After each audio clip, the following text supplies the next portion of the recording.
سمان پادری روحانیت کا عالم اور لاؤتی مسائل کا بحر بے کران، صغیرہ و کبیرہ گناہوں کا رمز شناس اور دوزخ اور بہشت کے رازوں کا امین تھا۔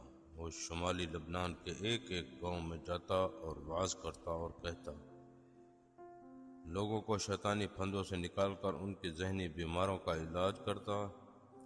دیہاتی پادری کے بے انتہا عزت کرتے تھے، سونے چاندی کے عوض اس کی دعائیں نصیحتیں حاصل کر کے خوش ہوتے تھے۔ ان میں سے ہر ایک کی کوشش ہوتی کہ اپنے باغ کے بہتر سے بہتر پھل اور کھیتوں کے بہتر پیداوار اور اس کی خدمت میں پیش کرے۔ موسم خزاں کا ایک دن کا ذکر ہے کہ پادری گاؤں کی طرف ایک ویران مقام سے گزر رہا تھا کہ اچانک اس کے کانوں نے ایک دردناک آواز سنی۔ اس نے مڑ کر دیکھا کہ ایک برہنہ شخص پتھروں پر پڑا تھا۔ اس کا جسم گہرے زخموں سے بھرا ہوا تھا جس سے خون بہہ رہا تھا۔ زخمی شخص التجا آمیز لہجے میں پکار رہا تھا، مجھے بچاؤ، میں مر رہا ہوں، مجھ پر رحم کرو۔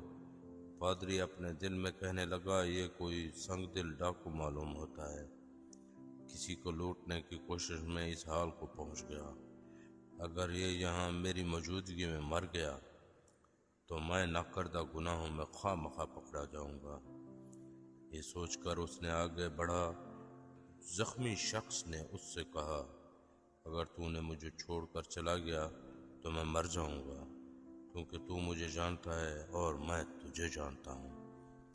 یہ سن کر سمان کی رنگت زرد ہو گئی اور وہ سوچنے لگا کہ یہ کوئی دیوانہ ہے جو اکثر جنگل میں بھٹکتے رہتے ہیں۔ سمان نے پھر چلنے کا قصد کیا۔ زخمی شخص نے پھر چلا کر کہا، میں نہ چور ہوں نہ ہی دیوانہ ہوں، بلکہ ہم دونوں عرصہ دراز سے ایک دوسرے کے دوست ہیں۔